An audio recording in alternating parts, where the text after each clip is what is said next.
বর্তমানে আসবেন।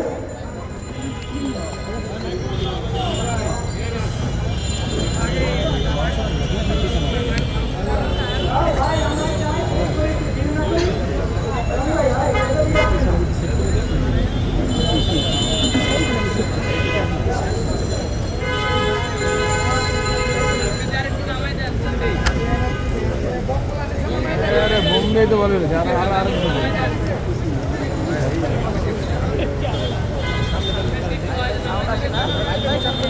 আর নিচে করলে কি হবে আরো চা করলে কি হবে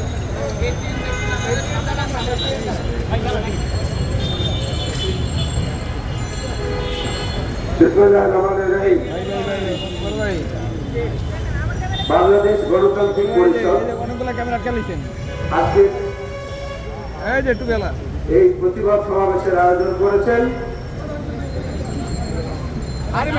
সম্মানিত সভাপতি আমার অত্যন্ত স্নেহের জনাব কামাল হোসেন।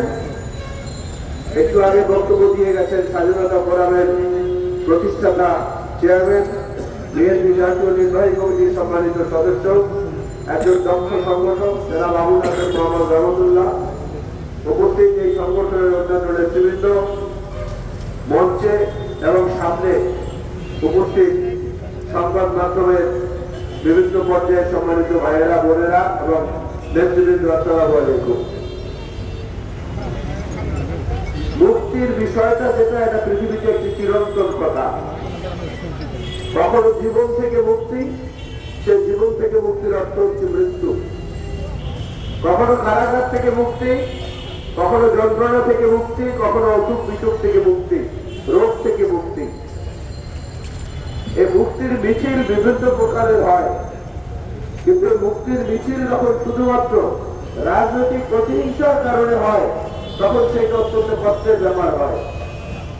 কারণ অভিযোগ না থাকা সত্ত্বেও, প্রমাণিত কোন তথ্য না থাকা সত্ত্বেও যখন অভিযুক্ত করা হয়, আটক রাখা হয়, তখন সেটা যে ব্যক্তিকে রাখা হয় তার এবং তার পরিবার, তার শুভাকাঙ্ক্ষী যারা, সবার জন্য একটা বেদনার কারণ হয়ে দাঁড়ায়। আমরা এই বাংলাদেশে যারা জনগণের রোষানলে পড়ে দেশের শাসন ব্যবস্থা থেকে বিদায় নিয়েছেন, পালিয়ে গেছেন, বাক্স পেটরা লোটা কম্বল সবকিছু নিয়ে যারা পালিয়ে গেছেন, সেই পালিয়ে যাওয়া বাহিনীর কাছে যদি আমরা এখন আত্মনাদ করে বলি ফিরিয়ে দাও আমাদের সেই ১৫টি বছর, ফিরিয়ে দাও আমাদের সেই ১৫টি বছর, কোনো লাভ হবে না। কারণ তাদের এখন দেওয়ার কিছু নাই, তারা বরং নিতে চায় বাংলাদেশের মানুষদের কাছ থেকে। কিন্তু দেওয়ার যাদের আছে, যারা সব শ্রেণীর পেশার মানুষের সমর্থন নিয়ে আজকে দেশ পরিচালনা করছেন, তারা একটা জায়গায় গিয়ে সবচেয়ে বড় হোঁচট খেয়েছেন। সেটা হচ্ছে সাধারণ মানুষের প্রশ্ন, আগে সংসার নাকি আগে সংস্কার? কারণ সংসারই তো এখন মানুষের চলছে না। বাজারে গেলে প্রতিটা জিনিস লাফিয়ে লাফিয়ে মূল্য বৃদ্ধি হচ্ছে, মানুষের জীবন অতিষ্ঠ হয়ে গেছে, মানুষের বাজেটে এখন আর কুলোচ্ছে না। বাজারে গিয়ে বাজার থেকে হাসি মুখে ফেরত আসছে এমন কোন পরিবারের সদস্যকে পাবেন না।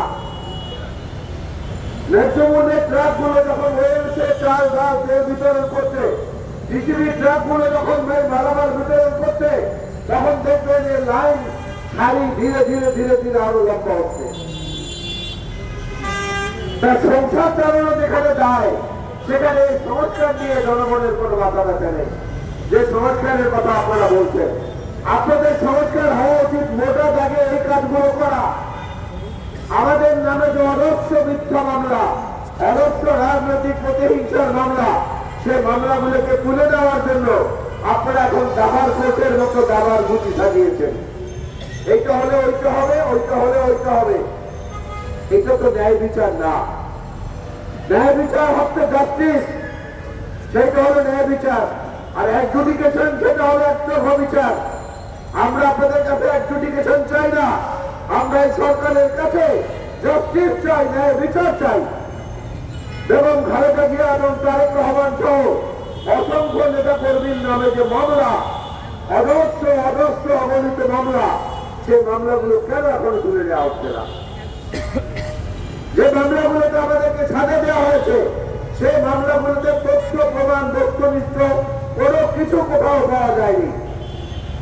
যার সবচেয়ে বড় প্রমাণ দেশনেত্রী বেগম খালেদা জিয়া নিজে, যার সবচেয়ে বড় প্রমাণ আমাদের প্রিয় নেতা জনাব তারেক রহমান নিজে। বেগম খালেদা জিয়াকে 2 কোটি টাকা এক অ্যাকাউন্ট থেকে আরেক অ্যাকাউন্টে নিয়েছে। এই অপরাধের কারণে তাকে 5 বছর সাজা দিল যে জাজ, সে জাজকে 1 সপ্তাহের মাথায় প্রমোশন দিয়ে হাইকোর্টের বিচারপতি করা হয়েছে। কারণ তিনি বেগম জিয়াকে অন্যায়ভাবে সাজা দিয়েছেন, আওয়ামী লীগ খুশি হয়েছে। আবার আমরা সারা জীবন দেখেছি নিম্ন আদালতের যে রায় উচ্চ আদালতে গেলে সেটার যদি সাজা থাকে সেই সাজা কমিয়ে দেওয়া হয়। আমরা দেখলাম উচ্চ আদালতে আমরা যখন আপিল করলাম, হাইকোর্টের বিচারপতি সাহেব বেগম খালেদা জিয়ার মামলার সাজা দ্বিগুণ করে দিলেন, 5 বছর থেকে 10 বছর করলেন। এবং এইটা করার কারণে পুরস্কার হিসাবে 4 দিনের মাথায় তাকে অ্যাপিলেট বিভাগের বিচারপতি নিয়োগ করা হলো। এই বিচার ব্যবস্থার মধ্যে লুৎফুজ্জামান বাবর, আব্দুল সালাম পিন্টু, জাকির খান, এদের কি আশা আছে, কি প্রাপ্যের আশা আছে, কি করা উচিত তাদের ব্যাপারে? যারা তারেক রহমানের পক্ষে তাকে বেকসুর খালাস দিয়ে যে বিচারক রায় দিয়েছিলেন, সেই বিচারককে তার গোটা পরিবার সহ দেশ ছাড়া করা হয়েছে। আজ পর্যন্ত দেশে ফিরে আসার পরিবেশ তিনি তৈরি করতে পারেননি। আবার তারেক রহমানকে যারা সাজা দিয়েছেন সেই সমস্ত বিচারকদেরকে বিভিন্ন জায়গায় প্রাইজ পোস্টিং দেওয়া হয়েছে, পুরস্কার দেওয়া হয়েছে।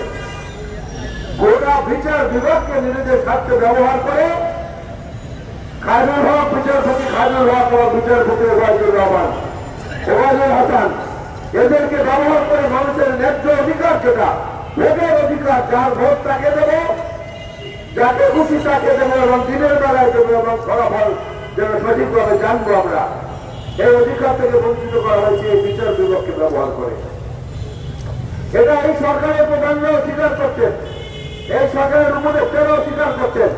গতকালকে একজন উপদেষ্টা মৃত্যুবরণ করেছেন, অত্যন্ত আইনের দিক থেকে একজন বিজ্ঞ মানুষ, যারা হাসান আলী সাহেব।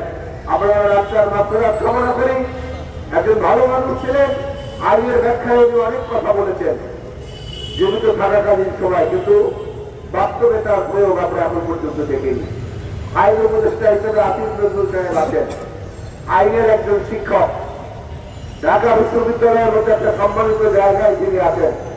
তার পক্ষ থেকে বাংলাদেশের মানুষ ন্যায় বিচারের দৃষ্টান্ত আশা করে এবং সেই ন্যায় বিচারের দৃষ্টান্ত দেখাতে হলে দেশনেত্রী বেগম খালেদা জিয়া এবং তারেক রহমানের মামলাগুলো যেভাবে একে একে আইনের দৃষ্টিতে বাতিল হয়ে যাচ্ছে, একইভাবে আব্দুল সালাম পিন্টু, লুৎফুজ্জামান বাবর এবং সাহসী সৈনিক, বিএনপি জাকির খান, এদের মামলাগুলো আপনার বিরুদ্ধে হওয়া উচিত। আপনার নিকট সুনির্দিষ্টভাবে আমরা এটা দাবি করছি। আপনি যারা আসিফ নজরুল নিজেকে যত ছোট কিংবা যত বড় মনে করেন, আপনার কাছে আমাদের প্রত্যাশা অনেক বেশি, অন্যদের মতো নয়। সেই প্রত্যাশা পূরণ করে তাদের মুক্তির ব্যবস্থা করবেন, এটা আমরা যেমন চাই, সংশ্লিষ্ট অঞ্চলের নেতা কর্মীবৃন্দ, সাধারণ মানুষরাও সেটা চায়। আজকের দিনে সংস্কার বা অন্য কোনো অজুহাত দেখিয়ে দিনের পর দিন মানুষকে অধিকার বঞ্চিত রাখার কোন যুক্তি আপনারা খুঁজে বের করতে পারবেন না। যদি তাই হয় তাহলে আবার বিএনপির পক্ষ থেকে আমাদেরকে জেলায় জেলায় যেতে হবে, বিভাগে বিভাগে সমাবেশ করতে হবে।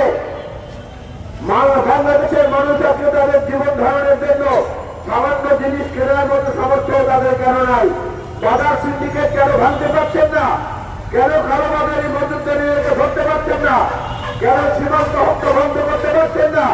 কেন বাংলাদেশের মানুষের সাহস এবং বিশ্বাসের উপর ভিত্তি করে যে রায় আপনাদের পক্ষে দেওয়া হয়েছে সেই রায়টা যথাযথ বাস্তবায়ন কেন করতে পারছেন না? কোথায় সমস্যা? বিশ্বের সবচেয়ে বর্ষসেরা দেশ হিসেবে বাংলাদেশকে ঘোষণা করা হয়েছে আন্তর্জাতিক সংবাদ মাধ্যমে। সেই জায়গাটা সম্মান অন্তত রাখেন। সেই জায়গাটা সম্মান রাখার জন্য প্রথমেই দরকার আইন